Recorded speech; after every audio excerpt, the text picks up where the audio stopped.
in-service teachers probably already know that anytime you're doing a presentation or technology and you're going somewhere else, even if you're going to somebody else's room, many times things are not always what you expect them to be, so you have to have a backup plan.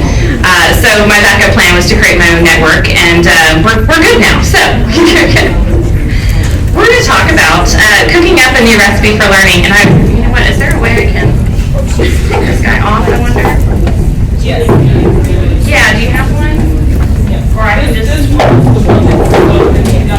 Perfect. I do. No, that's... all right. Okay. Here we go. Now, I will tell you, I just wanted to thank everybody for having me here today, and I do feel like it's an honor. I'm excited to be here, and I'm excited to share with you all of the awesome, wonderful things that are happening in the realm of education with technology. So, this is actually just a picture of one of our elementary classes. We are, just a little bit of background, Eanes ISD is K through 12, one-to-one iPad. That means, yes, every child has an iPad, just like you would issue a textbook. And so, a lot of my experience is with web tools and iPads as well. But a lot of the things I'm going to show you today, just because I'm talking about an iPad, many of them are web-based, so whatever device you have, you're able to kind of use those. But I did want to kind of get a little bit of information on our audience, and fortunately, I already got that this morning when we all raised our hands and said, I'm an in-service teacher, I'm a pre-service teacher, so we'll just skip on through. So this is me and my dad, and we used to make gnocchi. It is an amazing Italian like potato dumpling. Raise your hand if you've ever had it. Oh, awesome. So anytime, like we were in Boston and we went to an Italian restaurant and I was like, oh, score, they have gnocchi, it's awesome. Because it's kind of a rare thing to find at an Italian restaurant, and if you've not had it, it's amazing. But I will tell you that I can't make it myself. And much probably to my husband's dismay, I'm not a good cook or chef. I can follow a recipe, but it's just not my thing.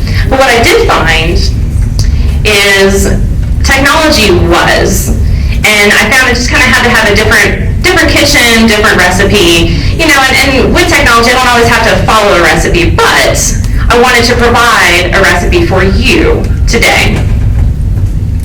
Now, what is the recipe for learning? This is so weird when I have two hands. Okay, so, you know, things are kind of slow cooked over time when you're working on recipes. You know, I find anytime I'm preparing for a keynote, things are kind of in my head, and then I'll think about them a few more days, you know, I'll drive and I'll make a note and things like that, and that kind of happens with lessons. So know that, you know, many times when you have this idea, it may take, you know, 2 or 3 weeks or longer until it kind of comes into fruition. They're also modified and polished. You know, there's a lot of times that, you know, I was part of a MOPS group when both of my boys were, raise your hand if you know what MOPS is. Excellent, awesome. Okay, MOPS, for those of you who do not know, does not involve cleaning supplies at all. It is mothers of preschoolers, and it was an amazing place for me as a mom of 2 preschool boys, you know, to kind of meet with people, and sometimes we would even share recipes. I thought that was awesome, because a lot of times when you shared recipes, they weren't recipes you just got offline. They were ones that you've really kind of modified and polished, and you knew when you had it, it was really something that was going to work out for you. And, you know, even though you have a recipe, you kind of have to still add your own secret ingredient, because we all know that teaching is an art, and even if you both have the same recipe, it could look very different in the classroom. And share. My sister-in-law makes the absolute best chicken salad, and she refuses to give me the recipe for it. So she's like hoarding the best chicken salad I've ever had, and I only get it at like baby showers and random like events. So I really do say, you know, if you have a recipe that really works, please share that. Don't keep it to yourself. So this was from my first year of teaching. And I had highlights and longer hair and also a tan. I will tell you that there are a lot of things that have kind of evolved from that first year of teaching.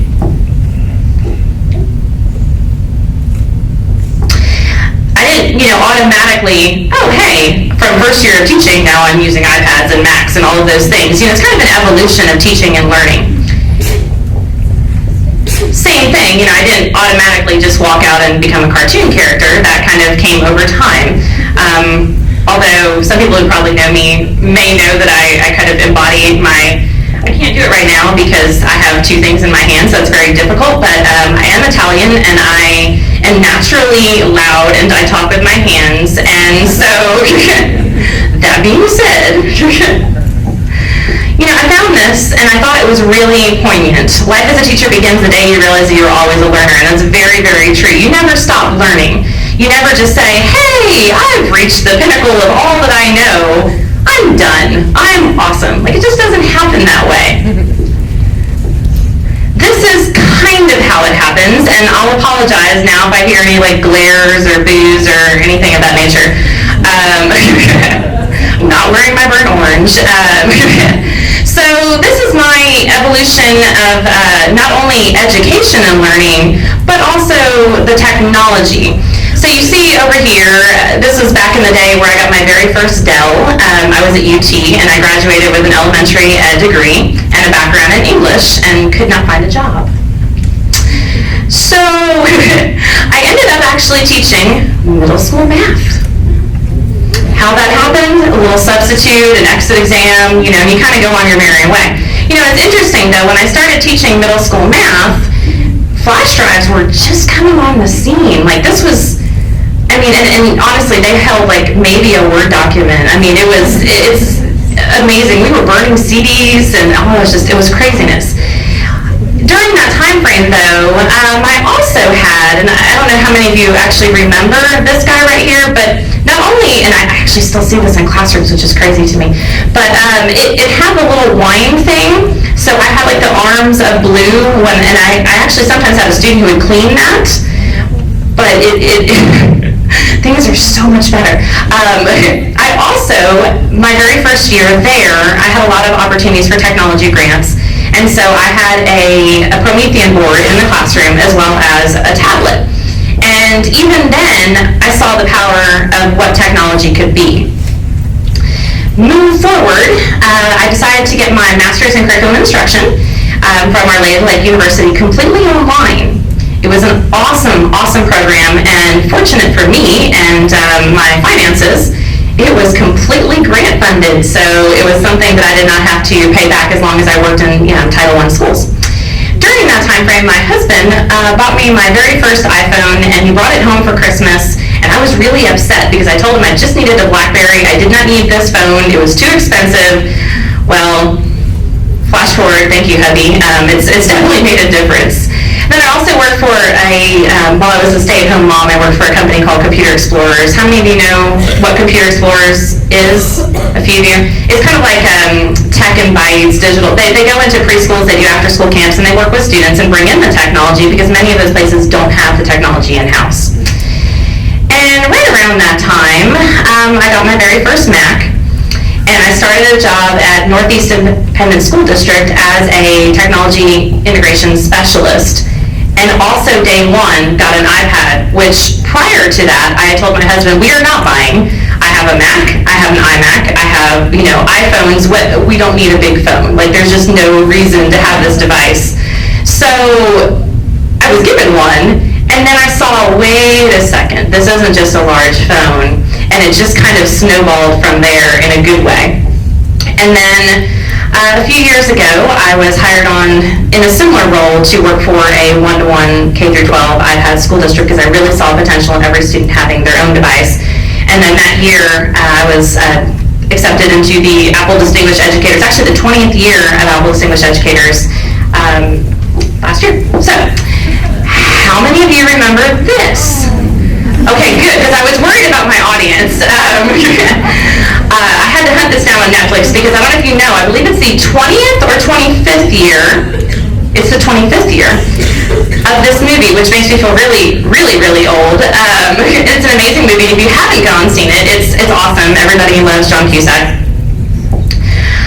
Last year, before we announced Sir Ken Robinson as the keynote speaker, we released this poster image. My boss loves Photoshop and kind of playing with things. And And I kind of started wondering, I wonder if Lloyd had had an iPad and not that clunky stereo. I wonder how things, or maybe he had Pandora.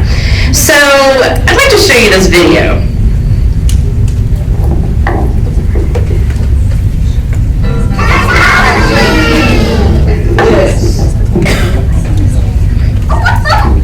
No idea what it is. Press play. No, it does.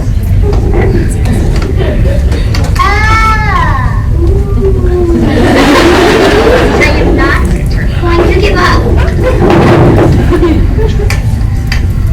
What do you need? You, So we have some headphones for you. Sammy Parodies! Oh my god! I'm such a 90s kid, but I wasn't born in the 90s. It works. It's working. I feel so accomplished. What song is this? What do you think of the process? This thing takes forever. Too complicated. This. Slimming, isn't it? You mean headphones just to listen to music? Do you know how messed up that is? It takes so long because on the iPad you have to go to the internet, find Pandora, you have to click that thing, you have to make it play. Okay, this is actually a 7-minute video that I trimmed, and it's wildly entertaining. So they're really cute, and they actually have kids reacting to all different types of technology because, let's face it, my kids, my 6-year-old, my 4-year-old are now entering the classrooms, and this is the generation that really has grown up on nothing other than mobile technology. And so they do have different expectations. Side note, I have, during my presentation, you'll see I've made little notes, or just kind of like, I don't know if you've ever read those little books where there's like a spider kind of hidden there. These are just little fun facts for you, like if you'd like to download YouTube videos, use KeyFid. It's awesome, and then you can edit them in iMovie, which I have done. So Google actually was registered in 1997, the domain, and it became an Inc. in 1998. And, I kind of thought for my presentation, Google really wasn't around. I mean, it had just come out when I was in high school, when I was graduating high school. And imagine the impact that it's had. So what if I just Googled, what are technology integration best practices for elementary? What would I find? Now, fun fact, if you've never played with Let Me Google That For You, as a tech specialist, sometimes you get a lot of questions and you go back to your office and you're like, all I'm going to do is Google that for them. I don't have it in my head. So, no, I wouldn't do this to be snarky with people because, you might rub them the wrong way, but it is kind of fun. So all Let Me Google That For You is, it just creates a URL that essentially a video Googles. That's all it is. It's fun though. So David Weinberger said the smartest person in the room is the room itself. And when I was kind of preparing this keynote, I said, I have a lot of experiences, but that's just me. And, there's so much more out there, and there's a way to actually collect that information. So this is what I did.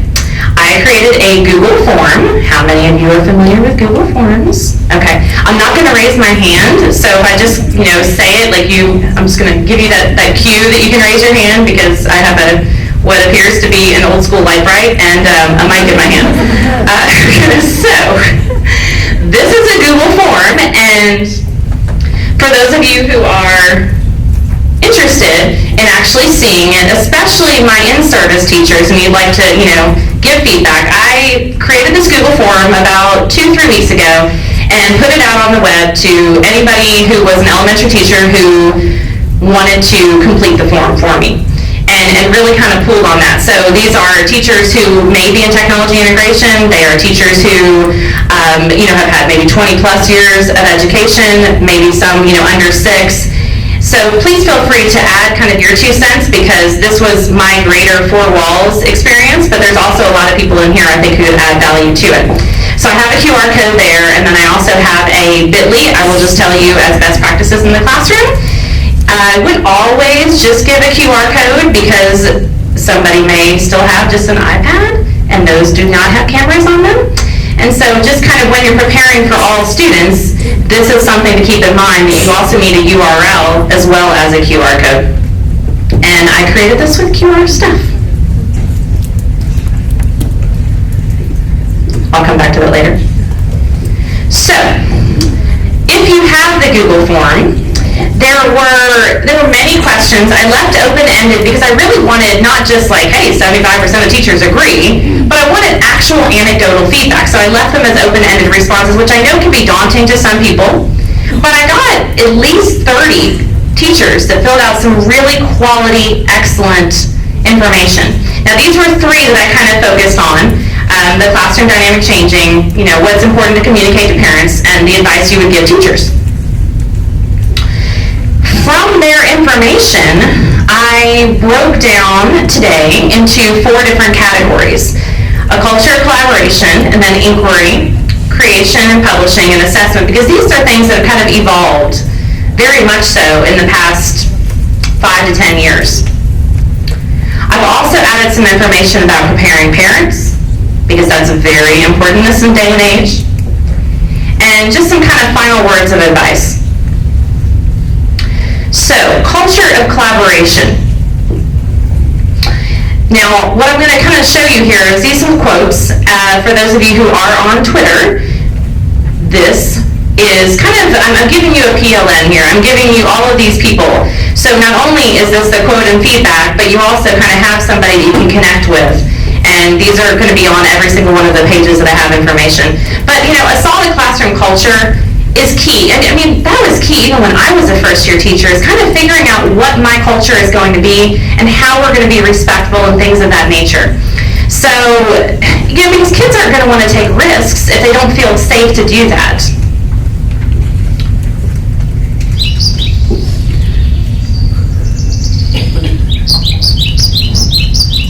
Lend a hand, stand up, be strong. Together we carry on. Hold on tight until it ends. Together there's strength in friends.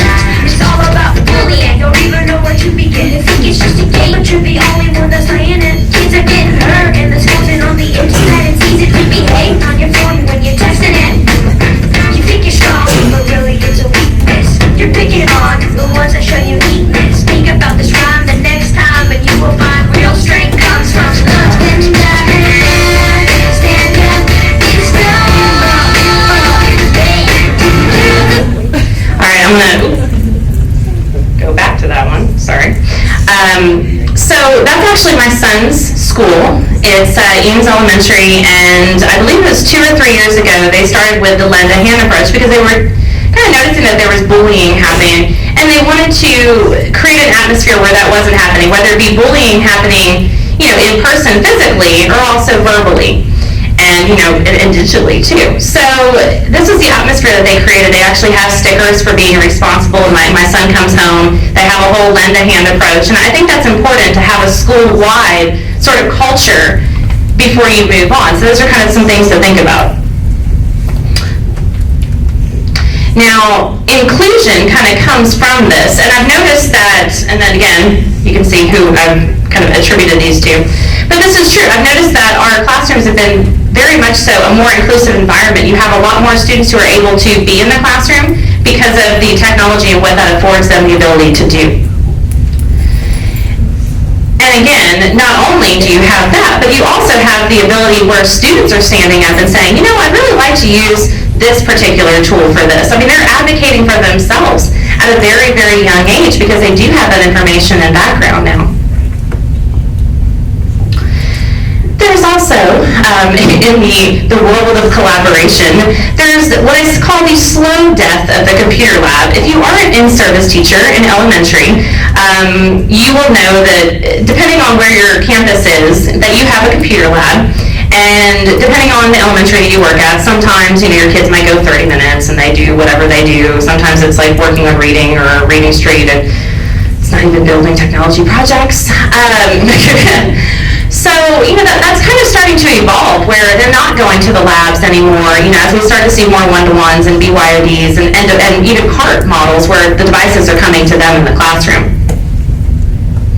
So, RIP computers as we know them.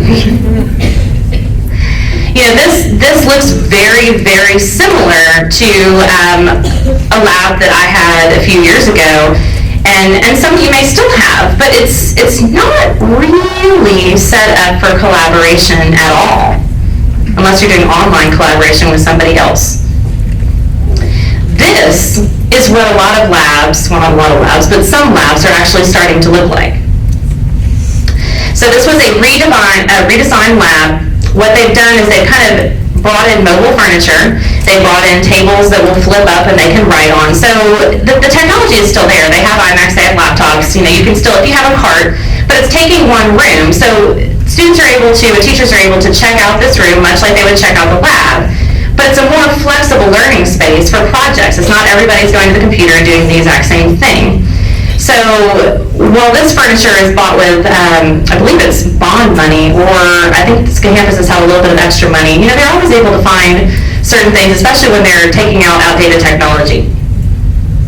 So this is something to consider. Now, honestly, IKEA, you can find all kinds of things, and Pinterest, so you could do this very easily and design something in your school that had one room that kids had more of a flexible learning space.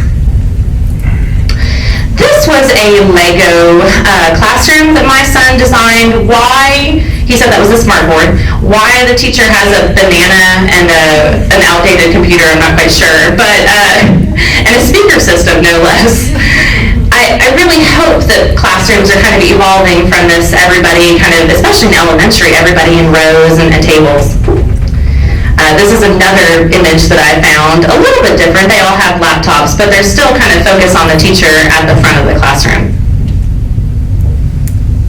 So let's kind of start thinking about rethinking our classroom and what collaboration looks like. This is an actual classroom. We have two of these that are models at one of our elementaries. So all of the furniture is mobile. Those boards over there are actually glass boards on the chalkboard that they can take down and write with. And there's spaces for collaboration. Those are actually hockey stools. They move around. It's really great for kids who need that movement. And this is actually created with the Bubbly app, because the app is free and you can create 360 kind of versions of things very easily. This project I'm going to talk to you about is what collaboration could look like even within your own school district. So this project, I'll just give you a little bit of background and then I'll show it to you. Our 8th grade students had a history project, and they decided they were each going to take a different piece of history and design a children's book version for the students. So what they ended up doing was they created a Google form, and once they've written their entire story, they created a Google form, or actually a Google Doc, I'm sorry, and they sent it over to the 3rd grade students, and they wrote all of the basically list of images that they need. Like, I need an image of somebody giving money, I need an image of a world, I need these sort of things. 3rd graders drew those, and then the 8th graders then went over, captured them, and then captured all the audio and created books. So this is something that you could very easily, you don't have to get pen pals or anything of that nature. This is something very easy you could do within your realm.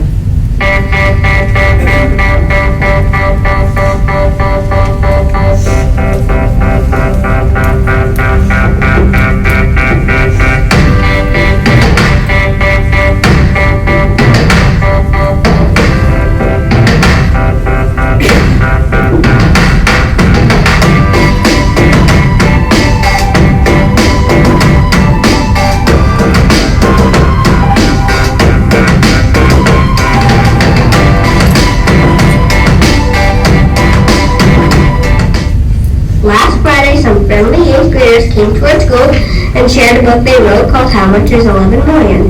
We had to draw illustrations to go with the book. One of the pages that I got was a parent handing a kid money. I think it's amazing how they chose a big number that means so much. It was great to work on a book with other kids.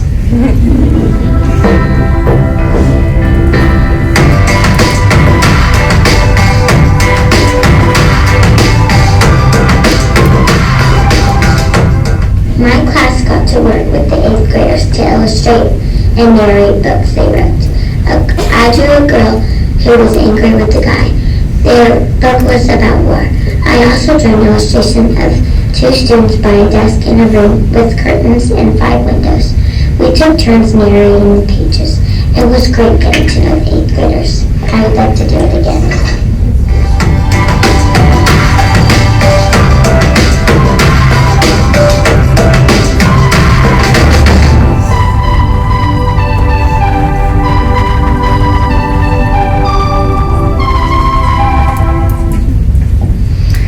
The 8th graders and the 3rd graders loved it. I mean, that really builds a culture because, many times middle school is kind of separated from your elementaries, and that's a way to kind of bring them all together.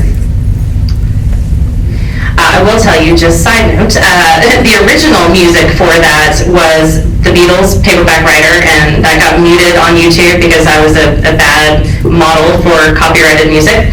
So the YouTube library of downloaded free copyright music, excellent. So I'll talk to you a little bit more about inquiry and critical thinking. So, information is readily available. I remember when I was a little kid, I would ask my dad all kinds of questions, and I felt like at the time he knew the answer to everything, or I believe they were Funk and Wagnalls, these lovely encyclopedias, which for some reason he won't part with. I don't understand why, but... especially if you missed one of the letters when you went to, if they were at the grocery stores. If you missed one of those letters, you have no idea what anything starting with a J actually means. But, it's true. Students don't always need to memorize facts. Especially in history, it's not always about the dates. It's about why these dates were important or why these key figures were important. And that kind of brings us to what is Googleable and what is not Googleable. And that's something you can really easily, when you're working with students, talk to them. Let's brainstorm all the questions for this project. Okay, well, which one of these questions can we just Google? It's just a basic fact. We can figure it out. And which one of these questions can we not Google? Because those are the more important questions. And that's where our teachers come in. Kids have a 24/7 access to knowledge. Everything's there. My son will be in the car and he'll ask me all of these science questions. I'm not a science teacher, and he asks me all kinds of things. And I'm like, well, we just have to get home, and then I'll Google it for you. We'll watch the video about how a tornado forms, all of these sorts of things. And that's kind of when blurring the lines between work and play majorly comes into play. So this is the app Presidents versus Aliens. Raise your hand if you've ever seen it. Okay, my son he had a kind of natural inclination for presidents. He just wanted to learn more about the presidents. And so we got this game because obviously kids like to play games. And lo and behold, and this is from him, this was actually in kindergarten, this wasn't even first grade. He was able to get 20 out of 23 presidents just by matching their image with also their name. He almost learned how to read just what those certain presidents were. I will tell you that his score would have been better if mommy hadn't kind of jumped in and said, let me play, I'm not very good with the presidents. So, but he's learning those things. How many of you are familiar with Scribblenauts? A few of you. Okay, so Scribblenauts is awesome, and it's really interesting the way it's designed. So it's a game, as many of these are, and what it asks you to do is it starts out and it says, list 3 things that you'll find at the beach. And when you type them in, they magically appear on the screen. Well, my son in the back of the car one day was like, well, how do you spell Lincoln, Mom? And I'm like, what do you mean, how do you spell Lincoln? He's trying to add Lincoln to his scene, which also speaks volumes to Scribblenauts, so they actually have the access to bring in, I guess they know, kind of by the user names and things that are added in, what, they should be able to generate on the screen. He also brought in George Washington and into play, so that's how he was teaching kind of spelling. Lincoln created all the people, and then John shooted him. Yes. And he was born in a log house, and his parents were farmers. Very good. And do you know what it's called when a president is killed while he's a president? Fascinating. Fascinating. Very good. All from Brain Pop. So Brain Pop is excellent. I will say say I love Brain Pop for delivering content. I don't love Brain Pop as much for actually doing something with that content. So that's why, we kind of do with follow-ups. And that's where e-portfolios and other digital artifact sort of tools come into play. This is actually a thing link, and I can share that with you. I'll actually put it out. I'll have a link that I'll share out later today. And I'm sure that some of our lovely presenters will actually be sharing some of these ways that you can archive the students' learning, because now they're able to do that in so many different ways and show what they really know. And with that comes, I have a lot of people say, oh, well, even teachers at the high school will say, well, we're just not really needed anymore because, we're just, all of the information is the worksheets and things like that. And I'm like, well, that's time for a new conversation then, if that's what's happening. But, our teacher roles are evolving, and that's something to kind of think about. And the adult's role, you can see here, is more of a, mentor in the center, guide on the side. I like things that rhyme. But, it's something about more challenging them to think and really addressing their own thinking.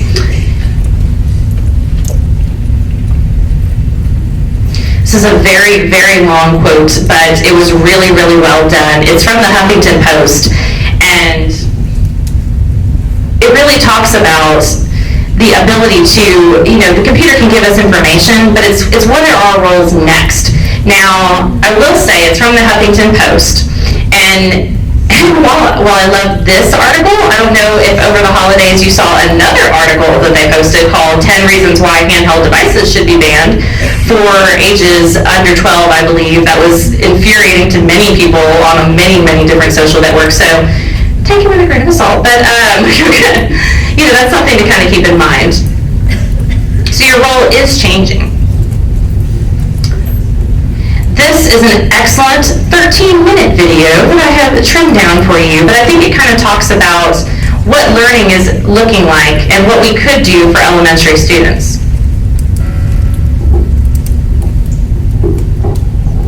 What is it that everyone should learn in school in order to be adequately prepared for the future?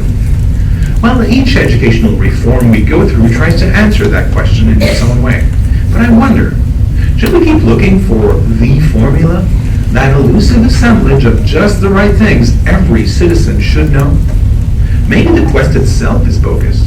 What if there were no formula, no perfect curriculum? Perhaps the answer lies in truly differentiated curricula. Everybody's different with various interests and abilities, much like superheroes. And this is not suddenly true when we turn 16. We are born different. So why should we all be learning exactly the same thing at the same time, using the same tools? Let them engage in their individual passions, whether it's marine biology, ancient Egypt, journalism, or chemistry. They just might learn a lot more. How about you? When do you learn best? When the topic is imposed onto you and you don't care much for it, or when the subject is something you're passionate about? Taking that route would have another important benefit. Instead of having people shine only every once in a while, they just might develop, learn, and grow all the time. Now, I'm not condoning throwing out all of your curriculum and all of your standards by any means, but I do think there's a place for passion and expert projects in the elementary classroom. Now, what that might look like is more of an expert project. There is a lovely lady online, I believe she's learning and sharing with misslblogspot.com, but she talks about an expert project. So she sends home, because I am a parent of elementary student, and we get a lot of things that are sent home to do, book reports, just various things. And, consider an expert project, because every kid has an interest. My son is interested in presidents. My son is interested also in natural disasters. And giving parents kind of guidelines. Why don't you research with your child things that really interest them and have them bring these things back? Whether you do weekend writing or whatever, those sorts of things, but give them kind of an open-ended expert project, kind of like show and tell.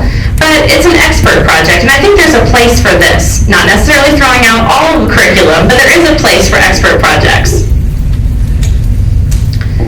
And you see a lot more of this with, inquiry and authentic topics and projects as well. Bless you. Curiosity is very much the pathway for inquiry. And And Refrans Davis is amazing. I adore her, and she shares a lot about, just different examples of what students are able to do when they're just interested in something. This is one example that has happened, and actually you can find more about it here. It's brayden'sartplanet.blogspot.com. But, he was interested in making this little bunny for his teacher. And so, he looked online, he formed out this clay bunny, and then he saw, wow, I can start making puppets. And it's just kind of spurred on from there. This is something that interests him. He's able to blog about it and do all these sorts of things, but think about it. I know when it's something that I really want to do or it's something that interests me, I'm going to spend more time on it, and I'm going to do really well with it. That's why I'm in teaching. I'm not in teaching for the money by any means. I'm here because I really enjoy doing it, and I'm passionate about what technology and education actually has the potential to do. And that's kind of where the authentic audience comes into play as well, is when kids know that somebody other than their teacher is reading it, they're going to do their best work. Even at the high school that I'm at this year, it's interesting because we had an assignment, kind of put out, and they used a social poster app called TAC, which allows them to basically, post their research in kind of like a web scroll, essentially. And it was interesting because I saw an email engagement go back and forth that basically said the kid has now been featured on TAC's main site, and he made some changes to his presentation now that he is featured. So, when you know that other people are going to really be looking at what you're doing, you're going to do your best work. So let's kind of talking about actually what would best work be and what does creating and publishing look like. I know this is stated, but I'm going to reiterate it because it's really important. Technology is a tool. It's not a learning outcome. It's not like we're going to the lab and we're going to do technology today. That's not the case. Rarely is tech the actual goal of what you're doing. The goal is collaboration. The goal is, research. The goal is some sort of presentation, but it's in learning more about that, or a lab or a write-up. It has nothing to do with the technology. This is a really great image, and Brado is amazing. He does a lot of visual note-taking, which is far beyond my artistic frame of knowledge and ability. But what's interesting is he talks about the pencil, and the pencil is just a pencil. But what are you able to do with that pencil? The iPad, the smartboard, these are just tools, but what are you actually able to do with it? Well, okay, yes, I can take tests, but I could draw amazing things with it as well. And so those are kind of things to keep in mind. And know that we have an infinite toolbox of things, even more so than we've ever had before, to show what we really know. And I'm just going to kind of give you a framework of example here. If you haven't seen those, they're really entertaining. I think it's already started. You're supposed to read cat is a hat. I'm not going to give me a book report. It's about a snowman and Elsa. She wanted to build a snowman with her, but the first time Elsa did, she was fine telling my story. And I'm not going to tell you when snacks at all, honestly. Continue with your book report. She hit her and she hurt, and she froze the ice, so they had to bring her to a special place. I don't know what it was called. It's kind of distracting. I'm the teacher, so I can really whatever I want. Continue with your book report. Let it go.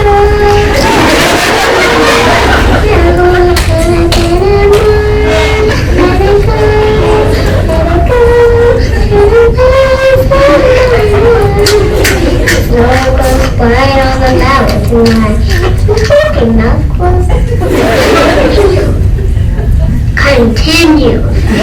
Don't bother. No, I'm eating, but just don't bother. I want you to keep doing the book report. The wind is howling, the squirrels on side. Okay, we all know how that ends because I've watched it many times and I have the soundtrack in my car. That being said, the traditional book report, this is just kind of one example where you have an infinite toolbox, and it's not just, I'm going to present to the class, and it's certainly not, I'm going to, I have a one-on-one conference about a summary of the book, which may be interesting for a fraction of us, but not all of us.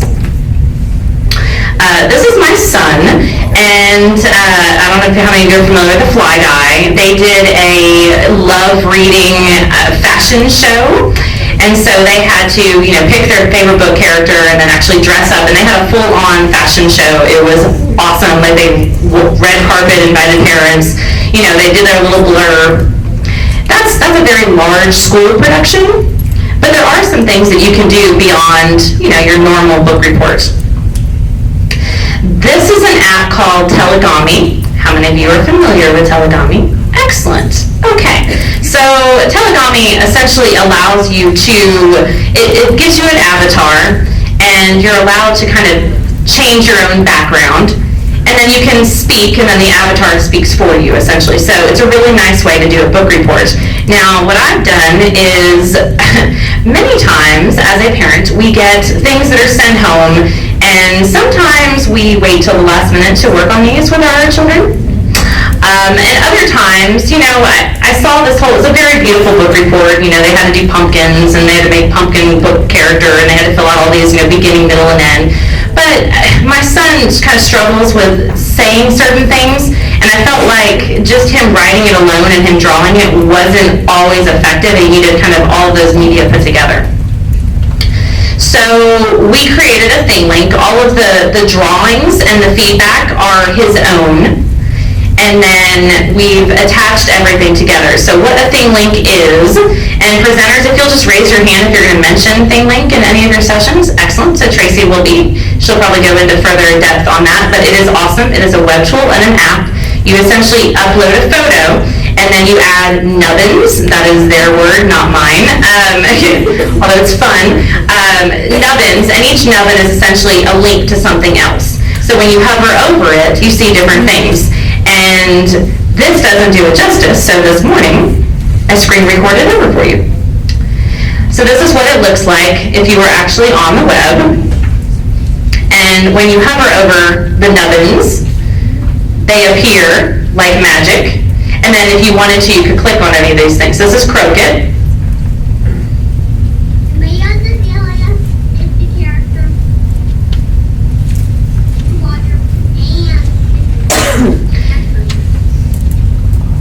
So Croquet allows you to record a 30-second just audio snippet, which is really great for primary students because that they can speak a lot more than they can write typically. So Croquet is then, oops, sorry, I'm talking over my own video. Oops. Let's go back.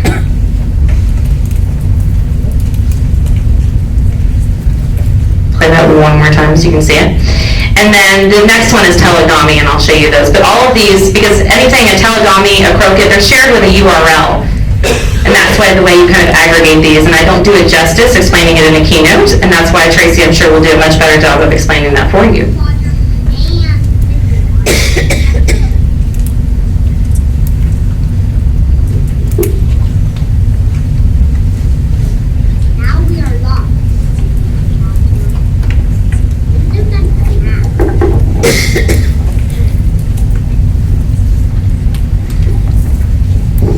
So you can see all of the content was his. I just kind of helped assemble it because a first grader is not going to build this on his own.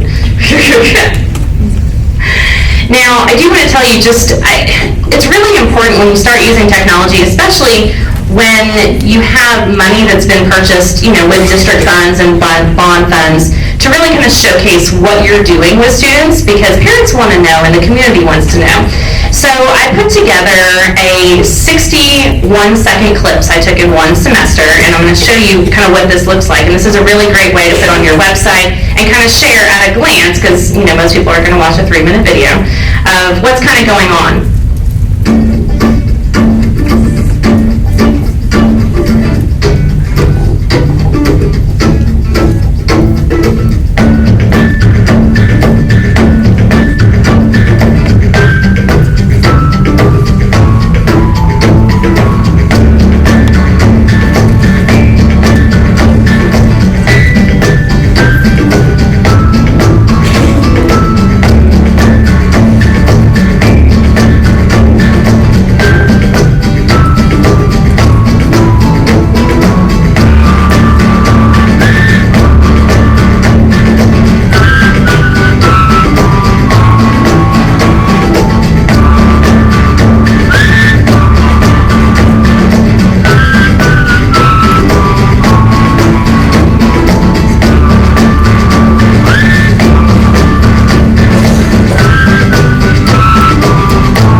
that was the middle school last year. I'm sure you were thinking, wow, those kids look big.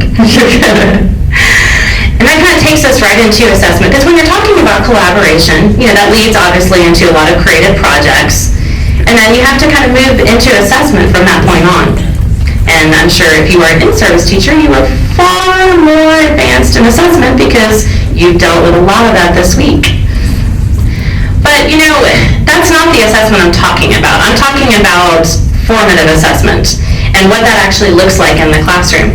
Real-time data adjustments. You can see here, if I have, and I know, and when I was teaching, I thought I knew what my kids knew, but I didn't. And even if I did know, it was weeks later before I was able to really adjust and meet their needs. Now, I have the ability with technology to know exactly what they're doing and to adjust their needs and their learning pathways immediately. This was a great article that actually had some kind of ideas to think about. We can test them all we want, but that doesn't make them better learners. It's what they do with the actual data and what we do with that data and how we act on it and make that visible to students. So I found this on Pinterest, and there's nothing wrong with it necessarily. It's a little tedious. So essentially, what this teacher has done is she's had so many questions, looks like 25, and they would go over it in class, and the kids would all mark the crayon of the ones that they missed in class, and then the teacher would glue them all into a manila folder and then look at them. So this is wonderful, but we can do so much more now that we have technology. We have the real-time assessment. So this is an example from Nearpod's blog, and how many of you are familiar with the app Nearpod?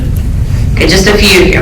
It's an excellent way to get information from students. So you can have an entire presentation, but you can also have a drawing response. So you could say, draw a bridge, and every student is drawing a bridge and then submitting it to you. And then you can see it, and then based on those, you can say, you know what, let's really talk about what a bridge is. And then you can send an actual picture of a bridge to all of them. They can look at it, and then you can do a follow-up assessment. So basically, the idea here is these images are before Nearpod, and these are after Nearpod. Talk about scaffolding. It's really, really, really impressive what you're able to do when you have the tools in the classroom to do that. And obviously, you can kind of address a lot of misconceptions earlier on rather than later. I wish I had more, even just clickers in the classroom. I wish I had more of those when I taught, because I think I would have been able to address a lot of the misconceptions and a lot of the errors that students were having.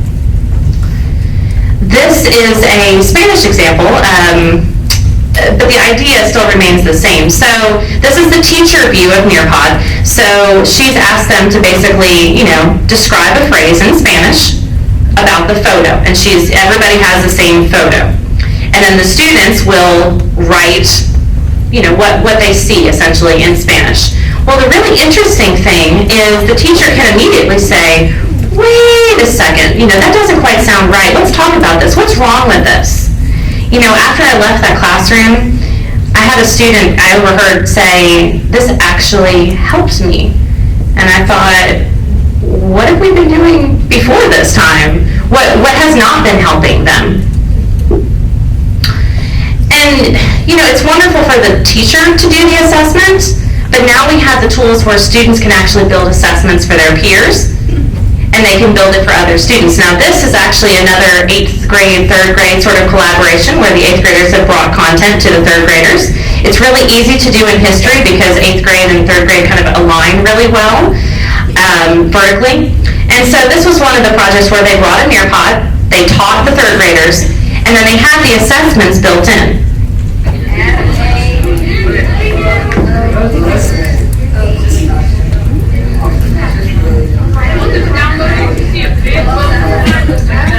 You can kind of see them coming into the presentation.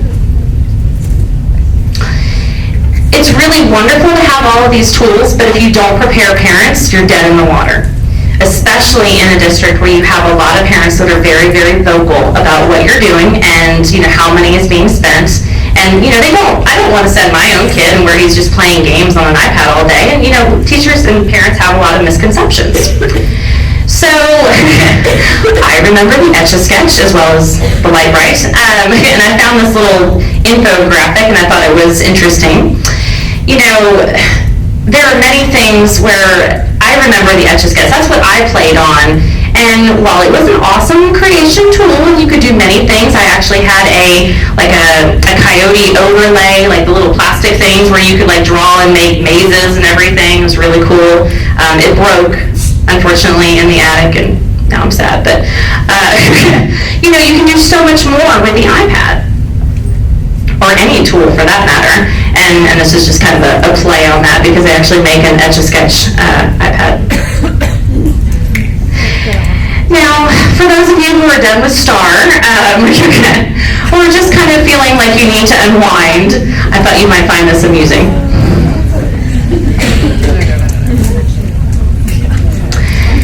But it's really important to impart the how and the why that you're using technology. It's not just, hey, we've got iPads, or hey, we've got computers, or hey, we've got Chromebooks. It's, why do we even have these in the classroom? Well, it's because it's 24/7 access. It's one to the world. Talk about those sorts of things with your parents. Why is the technology being adopted? And especially at elementary, somewhat at secondary, but especially at elementary, they want to know, how are you keeping my child safe? And they also want to know, how is this helping my child? So that's why, when you're sharing these sorts of things on your blog, or you're sharing, parent nights and things of that nature, it's really, really important to showcase what you're actually doing. And moreover, what the students are actually doing. This is my son.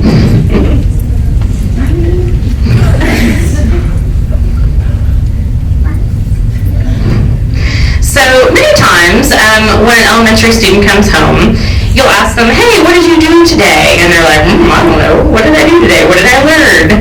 And so technology affords us a way to actually tell parents, hey, this is what we did today. This is what's going on. This is what you can do to extend your child's learning. And, honestly, a lot of the social networks, most of the social networks, MySpace was just coming out, in college for myself. They didn't exist when a lot of our parents were in school. But now our kids are so used to, my first grader knows what a tweet and what Twitter is because they have a class Twitter, and the teacher tweets out what they do every day, so I can follow and get just a very quick, hey, ask your child about fly guy, or ask your child about photosynthesis, or I think we were learning condensation and the water cycle. This is actually a Weebly blog. We have this once a week.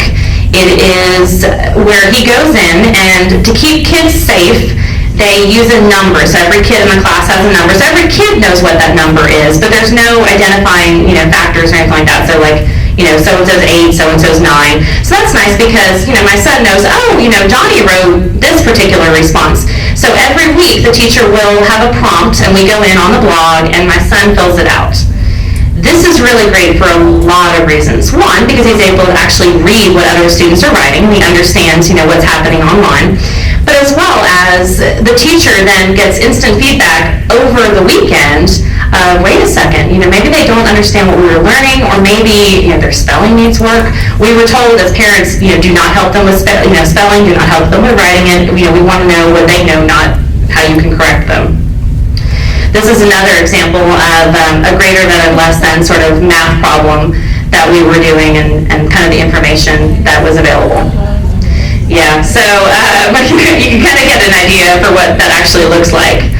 So think about this, when you're starting out and you're working with your classroom, what content, how are you going to share with parents? Are you going to have a Twitter account? Are you going to have a class blog? Are you going to, publish a work onto a wiki? Lisa Carnazzo is amazing, amazing. I adore her. She's a second grade teacher in Northeast Independent School District, and she's got Carnazzo's class, with a C, Carnazzo's class, wikispaces.com, and she posts all of the students' work, and it's phenomenal. It's honestly, it's almost a full year of content. And you really want to make sure that you're involving your parents, inviting them to come and learn. And we know in the district we have a lot of parent times where, they'll have volunteer parents and, they'll come in and help with a lab or come in and help with a project, and that's really important. There's also one of our ed techs at Bridgepoint Elementary does this. So they have a blog. She keeps a blog, the technology specialist. And if a class was featured on that blog, then every kid in the class gets a little adorable sticker that says, check it out, my class is on the Bobcat blog. So when they come home, parents like, oh, are you on the blog? Okay, well, I'll go to the blog and see what's going on. So it's a nice way for, to communicate to parents what's going on. And it is important to share digital citizenship, and it looks very different in, depending on what you're doing with a BYOD or if you have closed sets.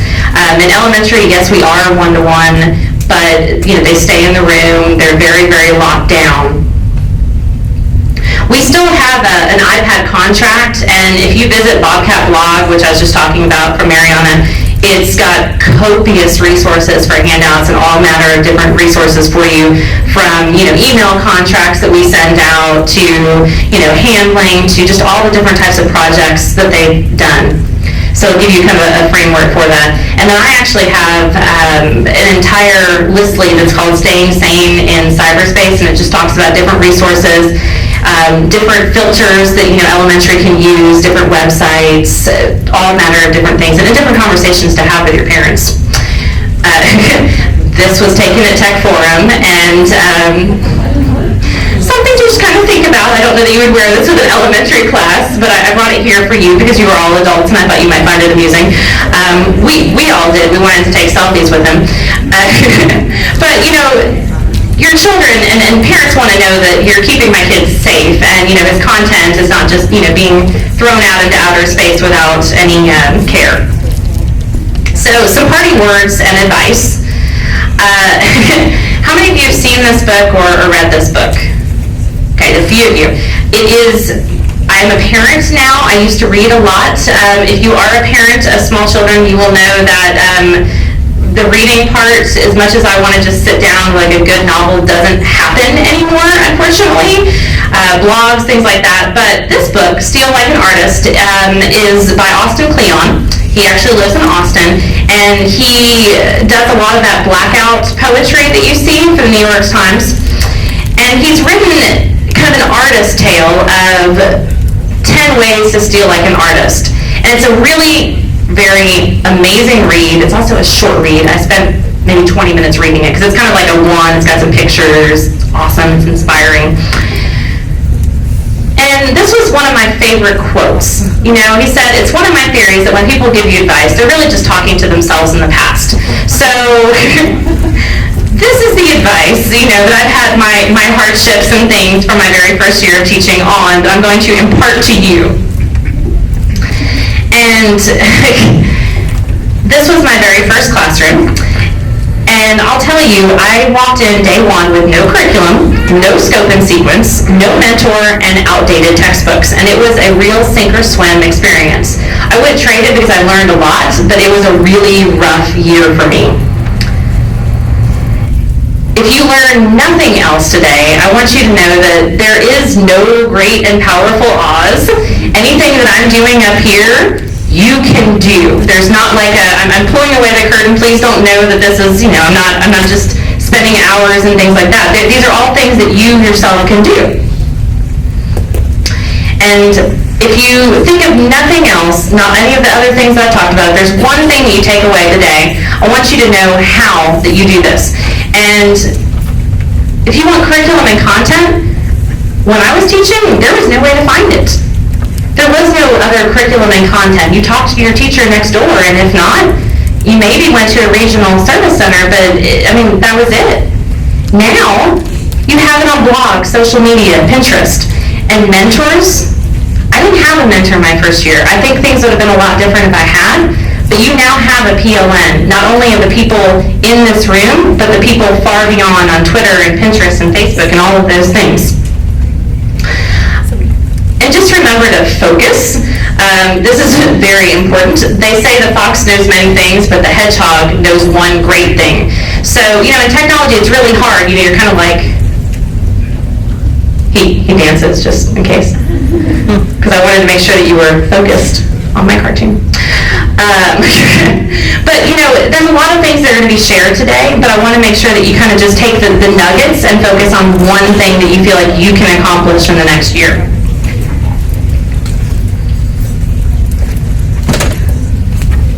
Thank you, dances one more time.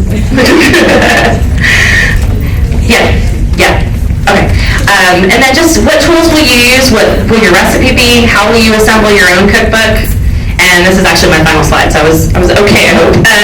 But these are additional resources. I have a blog, I have an Etsy with all manner of Sheet Geek sort of stuff, Facebook, Pinterest, Twitter, I have an iBook, multiple iTunes U, and then an app. And I just wanted to kind of give you those resources and know that they're there for you.